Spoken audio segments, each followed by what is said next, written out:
Sorry, it's a bit of a mess here. All right, so the first one we're gonna do is the deadlift, right? So I got my kettlebell like you, right? I'm gonna do it from the side and then I'll show you what it looks like from the front. So my feet are directly underneath my hips, right? I'm gonna grab that weight. I appreciate the sake of like keeping your chest up, right? You can grab it like this, right? See how I'm bent over? The difference is I'm not like this, I'm like this, right? So I'm engaging my core and then I'm using my back to support the weight instead of putting it in my lower back and pulling from muscles that can't support that weight. So pick up the weight, right, like this.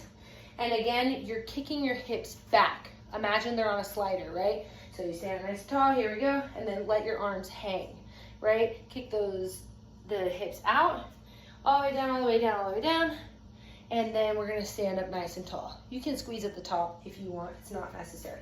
My weight is in my heels, and again, I'm pushing, see how my hips are going, they're not going down, I'm not going up and down, I'm pushing them back, right? Pushing them back, pushing them back, pushing them back, and then standing up nice and tall. You should be able to wiggle your toes in this movement, right? So that's your basic deadlift. From the front, looks like this. My feet are usually primarily right underneath my hips. I grab the weight, and again, arms are hanging loose. I'm just holding on to the weight.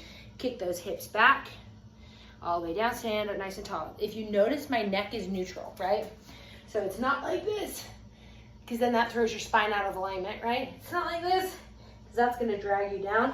It's just going neutrally, right? So you should be like an arrow. Okay, so that's deadlift. If you want to do them wide, because your stance was a little bit wider, from the side you can't see, I guess it just looks like that, but it's going to say the same exact motion, kicking your hips back, back, back, back, back, back, slight bend in the knees. See how my knees are slightly bent, but they're not completely bent. From the front, it just looks way wider, right? It's the same concept. Weights in the heels, push those hips back, and then we're standing up nice and tall. It's nice to do a variation of the two because you work different parts of your legs when you do them close or further apart.